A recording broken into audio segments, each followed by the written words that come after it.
A visit to the Cornell Lab of Ornithology often includes a leisurely walk in Sapsucker Woods Sanctuary. But there's something new perched along the trail that begins just across from the lab's main entrance driveway. That's so cool. Yeah. That's amazing. How long did that take them to do? This stone cairn was built by British artist Andy Goldsworthy and funded by the Andrew D. White Professor at Large program at Cornell University. Goldsworthy is internationally acclaimed for sculptures made of stone, wood, leaves, clay, ice, and other natural materials. Some projects are meant to exist for only a short time, while others, like the Sapsucker Cairn, should be around for a while. I think it's absolutely unique. One of a kind. Quiet, peacefulness. Yep, it's very meditative. The raw material for the Sapsucker Cairn arrived at the end of March, 10 tons of locally quarried stone.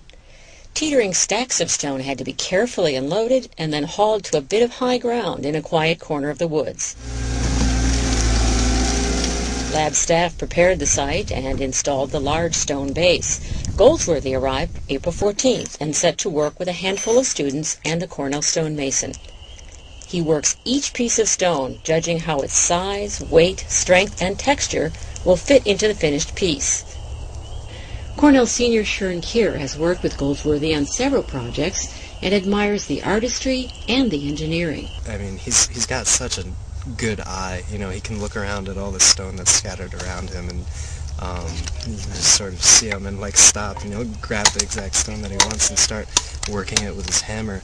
Goldsworthy has built cairns of various sizes all around the world, but this may be the last one he makes. Goldsworthy says he's taken the form as far as he thinks it can go. The cairns mark places that have personal meaning for the artist, and they also bear witness to the inevitable changes brought about by time, an important theme in Goldsworthy's work.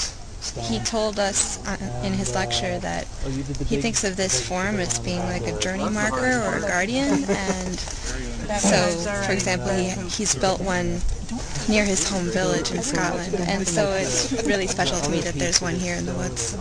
After the work was finished, Lab of Ornithology Facilities Director Bob Grotke found a small box left on the cairn by an unknown visitor. And opened the lid, and inside was a little piece of tissue paper, nicely rolled up, and just said thank you in it. So. The sculpture marks the end of Goldsworthy's 8 years as an A.D. White Professor at Large.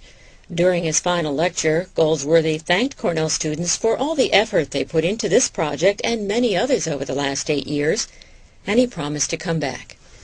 At the Cornell Lab of Ornithology, I'm Pat Leonard.